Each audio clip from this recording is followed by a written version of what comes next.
Ce qu'on a fait au niveau du digital et du numérique, c'est qu'on a complètement en fait sorti tout ce qui était fonction marketing et de web design du digital pour concentrer en fait le digital uniquement sur l'expérience client.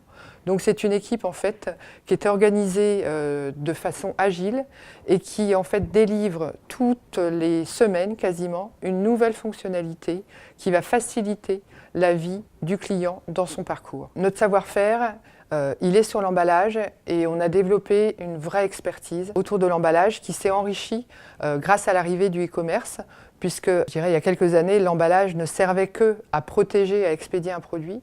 Aujourd'hui, l'emballage, il a un champ d'innovation assez important, puisque en fait, il va servir à nos clients de valorisation et d'être porteur en fait de sa marque. On va par exemple mettre en place au panier la recommandation produit, ce qui va nous permettre d'améliorer le taux de conversion.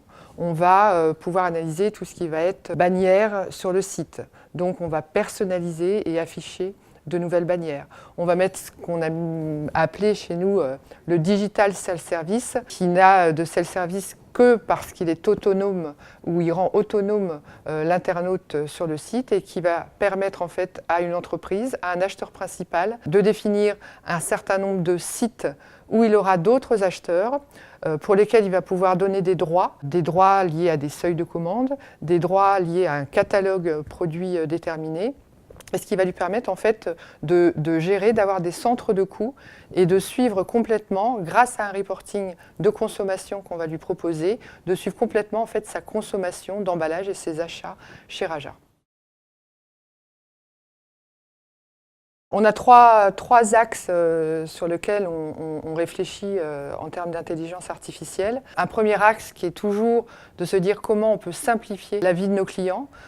Et donc c'est se dire, comme on est sur des achats récurrents, des achats de recommandes réguliers, comment simplifier dans l'entrepôt la recommande du client. Donc en fait tous nos produits ont un code barre et donc en fait l'idée c'est dans le court terme de pouvoir avec un scan ou avec un dash button permettre au magasinier de recommander en un clic, si je puis dire, vraiment en un clic, ces produits d'emballage. On croit beaucoup en fait à l'avenir de la voix, encore une fois pour la recommande. Et on commence déjà à se dire comment, à travers le chat ou le chatbot, analyser la sémantique et comment la réinjecter en fait dans la connaissance client.